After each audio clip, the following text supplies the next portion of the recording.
देवाक्षर में आप सभी का स्वागत है। नमस्कार। भक्ति क्या है, आइए सुनते हैं इसका विवरण प्रव्राजिका अनंत प्राणा माता जी से। वे श्री शारदा मठ की सन्यासिनी हैं। मठ का मुख्यालय दक्षिणेश्वर कोलकाता में स्थित है। भक्ति ठाकुर के इतना दिन तक पढ़ा तो कह रहे हैं नारदीय भक्ति जो है कली काल में वही सबसे है, और कीर्तन भजन करना, क्योंकि इस समय हम ज्यादा याग यज्ञ नहीं कर सकते हैं, क्योंकि वो समय नहीं है मेरे पास। क्षणभंगुर समय है, जीवन बहुत ही कम है, और उसमें भगवान की इतने कम समय में प्राप्त करना चाहते हैं, तो उसके लिए नारदीय भक्ति है। हमारे पुराण में या हिंदू शास्त्र में या जो भी है उसमें ये बताते हैं कि साधक अपनी साधना के द्वारा मूर्ति को भी जीवंत कर सकते हैं। अपनी साधना के द्वारा इतनी ज्यादा उनकी भक्ति होती है कि उस भक्ति से जो मूर्त रूप में प्रतिमा होती है वो जागृत हो जाती है। इसीलिए तो आपने देखा है कि दुर्गा पूजा या किसी भी प्रतिमा पूजा के समय प्राण प्रतिष्ठा करते हैं। लेकिन साधक जो है, जैसे भगवान श्री राम कृष्ण को देखा है कि अपनी साधना के द्वारा उन्होंने माँ काली की मूर्ति को जीवंत बना, और उनके साथ वो चलती थी, खाती थी, बातें करती थी, जो भी कुछ करना है करती थी। हाँ, औरों को नहीं दिखाई पड़ता था, उनको दिखाई पड़ता था। इसी तरीके से यहाँ पर देखते हैं अघोरमणि और ये शबरी जो है, ये भक्ति की पराकाष्ठा में चली गई। भक्त कह रहे हैं श्री राम कृष्ण देव, भक्ति जो है अंदर महल तक जा सकती है, यानी कि भगवान के साथ एकदम डायरेक्ट उनका कनेक्शन होता है। तो डायरेक्ट कनेक्शन के लिए उस भक्ति में हमें सबसे वो नवधा भक्ति आती है। उसमें सबसे पहले कहते हैं साधु संग। अब ये साधु संग जो है ये क्या है? साधु संग में अपने अंदर पवित्रता लाना है।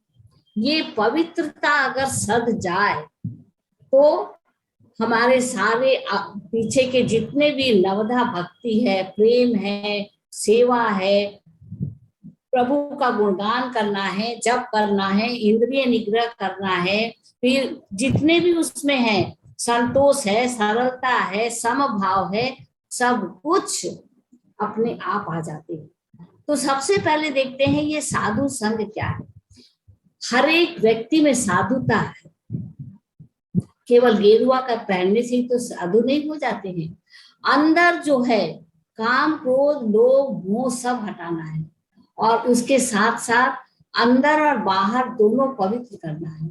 हमारे अंदर किसी भी तरीके का क्या कहते हैं गंदगी न रहे, किसी भी तरीके का हमारे अंदर जो है वो ऐसी छाप न पड़ जाए जिसकी वजह से वो ऑब्स्ट्रक्शन हो जाए, हम भगवान तक नहीं पहुंच पाए।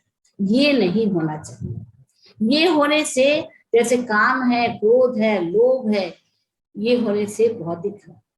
और कहते हैं निरंतर जो भगवान में लगा रहता है, निरंतर। अब निरंतर हम कहते हैं भगवान में कैसे लगे रहे। शबरी जो है वो भगवान को देख के इतने विभोर हो जाती है, सारा जीवन उन्होंने उनको प्राप्त करने के लिए तपस्या की थी। तो उन्होंने कहा कि हमारे में तो कुछ भी नहीं है, भक्ति श्रद्धा इतनी नम्र है, अहंकार से रहित है। तो वो कह रही कि हमारे में तो कुछ भी, नवदा भक्ति में तो एक भी नहीं है। कहते नहीं, तुम भामिनी। भामिनी किसको कहते हैं? जो भगवान के एकदम पास ही रहते। कहते हैं कि वो तुम्हारे अंदर सभी क्या है, गुण है। नवदा भक्ति तुम्हारे अंदर है, क्योंकि साधुता है, पवित्रता है तुम्हारे अंदर। तुम हमेशा भगवान से जुड़े रहते हो। ये कहते हैं कि वेद पाठ करने से, भगवान के स्तव करने से वो शीघ्र जागृत हो जाते हैं। मन पवित्र हो जाता है। जहां मन पवित्र हुआ, उस पवित्र मन में क्या है, भगवान का रिफ्लेक्शन आ जाता है। हम अनुभव करते हैं, हम ये कम से कम इतना महसूस करते हैं, इतना जानते हैं कि हाँ है। तो सबसे पहले क्या है, विश्वास होना चाहिए। भगवान है, हम जो कह रहे हैं सुन रहे हैं, ये विश्वास अगर होता है तो हम आगे बढ़ सकते हैं। अगर हमारे में विश्वास ही नहीं होगा, अरे ये क्या है, हम भक्ति क्या है, वो क्या है, ये सब बेकार बकवास है, इसको छोड़ो। संसार में भगवान जिसको ऊंचा करते वही ऊंचा होते हैं, भगवान जिसको नहीं करते वो नहीं हो सकते हैं। तो इसमें क्या है, केवल इनका भगवान नाम की कोई चीज ही नहीं है, खाओ पियो मौज उड़ाओ और ये सब। तो जहां ये होता है, वह एक जगह लिखा है, वो पिछले जन्म में सुअर आदि थे शायद, इस जन्म में किसी तरीके से उनको किसी अच्छे कर्म के कारण उनको मिल गया है, लेकिन उसका यूटिलाइज ठीक से नहीं कर रहे, उसका जीवन का अपना इस्तेमाल ठीक से नहीं कर रहे हैं, इसलिए और वो गड्ढे में चले जाएंगे। तो कहने, हम इतने डिटेल्स में नहीं जाएंगे, केवल इतना ही कहेंगे कि सबसे पहले नवदा भक्ति में जो है वो संतों के सत्संग में रहना चाहिए। संतों के सत्संग में रहने से क्या होता है, मन पवित्र होता है। आपको उसमें एक मैं कहानी नहीं, एक सत्य घटना है। जब स्वामी जी खेतड़ी में गए थे, तो वहां पर खेतड़ी नरेश ने उनकी मनोरंजन करने के लिए गणिका को बुलाया, आप लोग को पता है, और वो गाना गाने के लिए तैयार। स्वामी जी उसी वक्त उठ करके चले जा रहे हैं। तो क्या हुआ, उसके मन में बहुत ही दुख हुआ कि हम गणिका है, इसीलिए मुझे देख के वो चले जा रहे हैं। तब उन्होंने कहा, प्रभु मेरे अवगुण अचित न धरो, समदर्शी है नाम तिहारो, चाहे तो मोहे पार करो। इसको सुनकर के स्वामी जी अभिभूत हो गए। और फिर वो महिला जो है, उसने क्या देखा, उन्हें स्वामी जी के अंदर प्रत्यक्ष भगवान को देखा। और उस दिन से उसने मन में ठान लिया कि आज से मैं गणिका का काम नहीं करूंगी, गाना भी नहीं गाऊंगी। तो यही मेरा जिंदगी का आखिरी गाना था। 2 मिनट के साधु संग से उनका क्या प्रभाव पड़ा उनके जीवन में, केवल दृष्टि मात्र से ही। और स्वामी जी ने भी जब उनके उस गाने को सुना तो वो भी अभिभूत हो गए, उन्होंने भी आशीर्वाद दिया। तो ये है साधु संग, जिसमें पवित्रता आ जाए, अंदर सरलता आ जाए, प्रेम कहते हैं। भगवान से प्रेम करना चाहिए, बिना प्रेम के हम भगवान को प्राप्त नहीं कर सकते हैं। प्रेम किससे होता है, जिसको सोचते हैं कि वो हमारे अपने हैं, हमारे साथ है, हमारे दुख दर्द को दूर करने वाले हैं, हमें सच्चाई का पथ दिखाने वाले हैं, वही उन्हीं से हम प्रेम, वो एकमात्र भगवान ही है। अब मीरा को देखिए, मीरा भगवान से इतना प्रेम करती थी, और उन्होंने भी अपनी साधना के द्वारा, अपने मन के अंदर इतना दृढ़ विश्वास के द्वारा उन्होंने जागृत किया। श्री कृष्ण हमेशा ही उनके साथ रहते थे, जब भी वो याद करती थी उनके साथ। सूरदास का देखिए, कहते वो उनसे इतना प्रेम हो गया था भगवान से कि वो कह रहे हैं कि एक बार जब उन्होंने तो अपने आंख में सुई डाल दिया था ना, कि खराब काम किया था, इसलिए कहता आज से मैं संसार का कुछ भी नहीं देखूंगा। और वो झरझर जब रक्त बह रहा है और फिर वो रास्ता पार करना चाहते हैं, इतना ज्यादा पश्चाताप हो रहा है कि हमने गलत काम किया है, सारा उनका पाप धुल गया और भगवान उनके पास आ गए। वो कह रहे हैं मुझे रास्ता पार करा दो, उनका हाथ पकड़ करके रास्ता पार करा के भगवान चले जा रहे हैं, वो अनुभव कर रहे हैं। तब उन्होंने कहा, बाह छुड़ावे जात हो निर्बल जान के मोही, हृदय से सब जाओगे तब ही जानोगे तो ही। कितना विश्वास।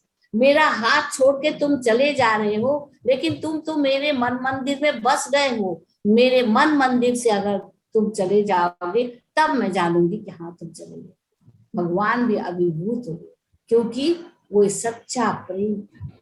सच्चा प्रेम में बार्गेनिंग नहीं जो है जहां नहीं है, जहां भगवान से सीधा सीधा संबंध है, प्रेम है सबके लिए।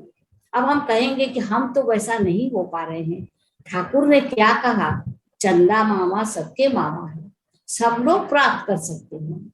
अपने अंदर से मोह माया दूर करो, अपने अंदर से जितने भी हिंसा है, द्वेष है, इसको दूर करो, तो देखो मन निर्मल होगा, स्वच्छ होगा, कितना आनंद पाओगे। वो आनंद के और वो शांति जो है इस सांसारिक जीवन में नहीं। इसके मतलब ये नहीं कि हम संसार नहीं करें, संसार में रहते हुए भी हम किस तरीके से उनको पकड़े। ठाकुर कितना अच्छा उदाहरण दे रहे हैं कि एक तरह के मछली होती है, वो जब इधर आ जाती है उसमें कीचड़ रहता है, लेकिन उसके शरीर में कीचड़ लगता नहीं है।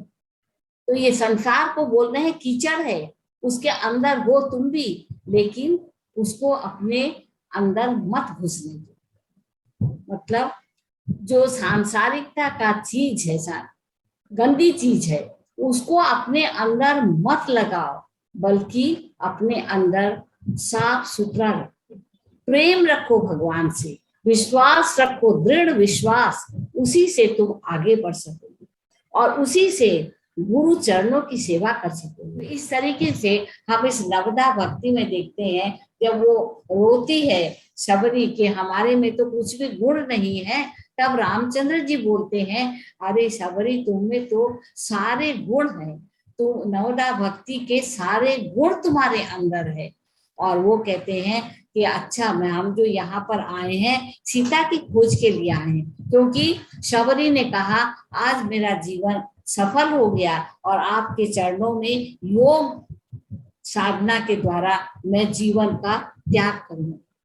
लेकिन उसके पहले जब वो पूछते हैं कि हम सीता की खोज कैसे, उसी के खोज के लिए तो हम आए हैं, तब वो बताते हैं थोड़े से दूर में जाइए, वहां पर बाली सुग्रीव रहते हैं, वो आपको बताएंगे कि सीता को किधर ले गए।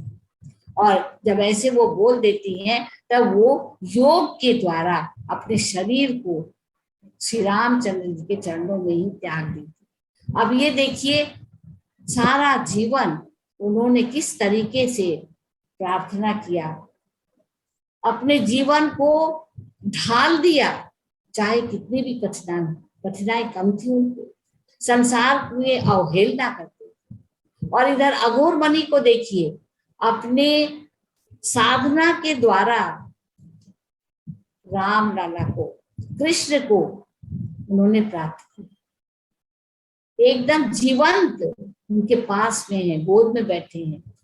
एक दिन वो ध्यान कर रही थी, रात में 2 बजे से 8 बजे तक केवल ध्यान ही करती थी। उन्होंने देखा भगवान श्री राम कृष्ण उनके सामने बैठे हुए हैं, तो वो हाथ पकड़ के जैसे उनको पकड़ने चले गए, तो श्री राम कृष्ण देव ने भी हाथ बढ़ाया और उनके हाथ से गोपाल निकला और वो गोपाल उछलते उछलते उनके गोद में आ गई।